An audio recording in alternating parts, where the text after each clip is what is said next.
O candidato à presidência, senador Flávio Bolsonaro, decidiu não comparecer à Polícia Federal para depor no inquérito sobre a suspeita de calúnia contra Lula nesta terça-feira. Flávio enviou esclarecimentos por escrito diretamente para o Supremo Tribunal Federal.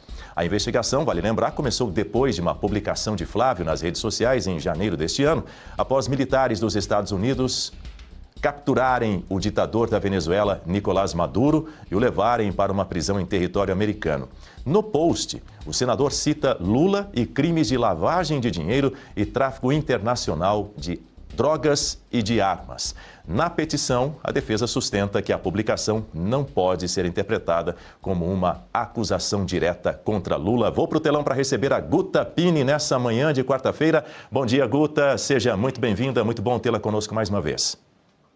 Bom dia, Daniel. Bom dia, professor Suano, toda a nossa querida audiência. Vamos lá. Os advogados de defesa do Flávio Bolsonaro fazem uma distinção ali para tentar rechaçar essa acusação. Eu creio que você teve acesso aí a essa petição da defesa de Flávio Bolsonaro, foi amplamente mencionada ontem em vários jornais também. Queria que você explicasse aí essa distinção e se, na sua análise, o ministro Alexandre de Moraes, que é relator também desse caso, se ele pode ou não acatá-la.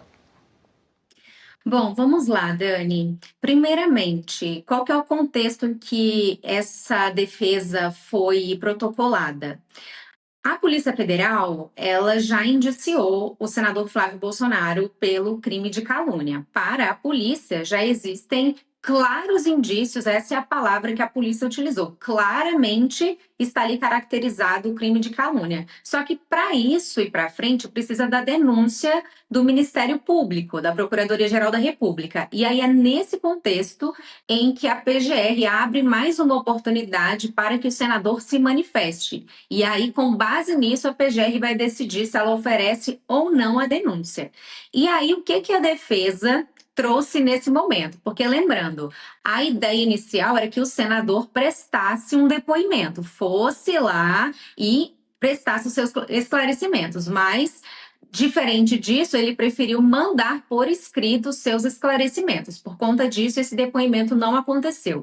E o que a defesa alega, basicamente? Que não houve o crime de calúnia, porque para a ocorrência desse crime, para a caracterização da calúnia, você precisa atribuir fatos falsos a alguém, fatos criminosos. E a defesa alega que nessa postagem o senador Flávio Bolsonaro não fez isso, que a postagem dá conta de duas linhas, duas frases, uma se referindo a Lula e a outra se referindo a Maduro.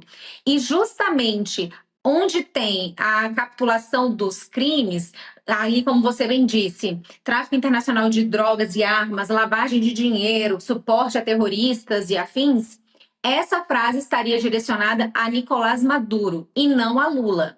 A postagem é no seguinte sentido: Lula será delatado. E aí embaixo é o fim do Foro de São Paulo e aí a capitulação desses crimes. Então é com base nisso que a defesa apresenta suas alegações. A primeira frase, Lula será delatado, faz referência a Lula. A segunda não, seria uma referência a Maduro e por isso não haveria a caracterização do crime. Agora, Dani, você me pergunta se essas alegações serão acolhidas, qual que é a minha opinião. A minha opinião é que isso aqui é uma forçação de barra. Desde o início, você tentar transformar essa postagem num crime de calúnia é forçar demais a barra. E como que a polícia ainda fala que está claro a caracterização desse crime? Não, isso aqui é um senador da República se referindo a um fato notório depois da captura do Maduro, deixando ali clara a sua manifestação, a sua livre manifestação, que é permitida a todos os cidadãos, e em especial aos parlamentares que têm imunidade parlamentar. Então, aqui, a gente não consegue caracterizar a ocorrência de um crime de calúnia. Mas, de novo, no Brasil, nós estamos vivendo tempos estranhos e tudo aquilo que é falado ou postado vindo de personagens da direita acaba tendo um peso muito diferente e, muitas vezes, ao arrepio da lei. Porque, vejam, recentemente nós tivemos a fala do presidente Lula Claramente, aí sim, incitando ódio à família Bolsonaro, quando ele falava de traidores da pátria que haviam sido enforcados. E isso tem um tempo, mas na semana passada, se eu não estou enganada, semana passada, que a gente ainda está na quarta-feira, né? Na semana passada, num outro evento, ele voltou a falar sobre isso. Então não é algo que ele falou lá atrás e foi ali uma gafe, ele não se controlou e falou. Não, ele falou de novo. Em relação a isso, tá tudo bem. Nenhuma postagem até do ministro Gilmar Mendes, que o tempo inteiro vai ao X fazer alguma consideração em relação a isso, parece que tá tudo bem. Inclusive, a defesa do Flávio Bolsonaro, Gutapini, fez uma nova petição a respeito disso. Já já a gente também vai falar sobre isso com a Berenice Leite, que chega agora aqui no nosso telão. Bom dia, Berenice, seja muito bem-vinda.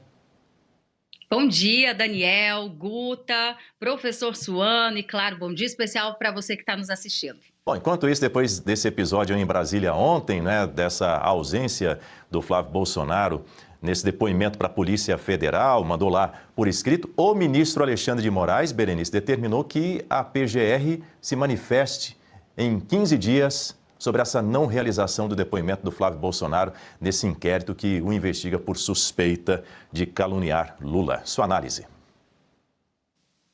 Exatamente. Como a Guta já havia até explicado, né, o próximo passo seria esse, a Procuradoria-Geral da República acata ou não essa denúncia que a Polícia Federal, e me chama bastante atenção, essa espetacularização de tudo que está acontecendo, né, em fator de uma postagem que ele traz ali, né, uma possibilidade de delação, né, por parte de Maduro em relação ao presidente Lula, algo que pode acontecer no futuro. E essa delação também não quer dizer que ali será atribuído um crime, né? A delação, ela compreende vários fatores dentro de um contexto que sim, vai falar sobre algo ilegal que estaria acontecendo. Maduro foi preso, vocês sabem, né, suspeito de chefiar o cartel de Los Soles, que movimentava aí por meio do narcotráfico, praticamente no mundo inteiro, inclusive fazendo negócios dentro dos Estados Unidos, motivo pelo qual ele está preso. Agora, Daniel, fora esse posicionamento da Polícia Federal, já se antecipando, se eles já tinham uma clara certeza de que houve um crime contra a honra do presidente Lula, qual o motivo de pedir esse depoimento, né? É por isso que me faz concluir que trata-se sim de uma espetacularização. Vamos ver como vai seguir adiante, mas eu quero trazer agora um outro exemplo muito prático, até porque nós não podemos normalizar esse tipo de situação. Um senador da República, ele tem a sua imunidade parlamentar garantida pela Constituição, artigo 53. Até a nossa audiência já está careca de saber que o artigo 53 resguarda, né, os parlamentares por quaisquer palavras que sejam ditas. Eles têm o direito de se expressar e também de não ter que explicar por que falaram aquilo. Mas esse artigo 53, Daniel, já não vem sendo respeitado há muito tempo. E aí nós temos o caso do ex-deputado federal Daniel Silveira, que foi condenado, inclusive, a mais de 8 anos de prisão. E olha só que coincidência, ainda ontem, o mesmo ministro, Alexandre de Moraes, deu 48 horas para que o Daniel Silveira se explique também, porque ele teria aparecido em um vídeo do senador Carlos Portinho, que é candidato à reeleição ao Senado pelo Rio de Janeiro. Nesse vídeo, inclusive, o Daniel Silveira não fala uma palavra sequer, ele apenas está ao lado de Carlos Portinho. Mas como ele ainda está cumprindo essa pena justamente por palavras, né, por um vídeo que ele fez, uma live, vocês devem se recordar, foi daí que surgiu o termo flagrante perpétuo. E nesse sentido, o Daniel Silveira agora vai ter que responder por que apareceu no vídeo, porque mesmo em liberdade, né, cumprindo aí já um semiaberto, digamos assim, ele não poderia, por causa das medidas cautelares, aparecer falando nas redes sociais. Mas aí que está o caso, ele não falou nada. Então vamos acompanhar como o ministro Moraes vai agir diante disso. Porque Daniel Silveira, Daniel, só para concluir, ele ia ser senador da República pelo Rio de Janeiro, mas foi impedido justamente por causa dessa ação, dessa ação persecutória que corre contra ele. Em 2022, ele seria, né, o senador eleito, ele estava em primeiro lugar nas pesquisas justamente pelo Rio de Janeiro. E agora fora, ele tem um capital político, certamente isso está sendo, né, vislumbrado, e por isso ele está sendo impedido de aparecer até no vídeo ao lado de quem ele apoia. E se você pudesse ter acesso aos bastidores do Sem Filtro e conversar direto com os comentaristas e âncoras da Oeste?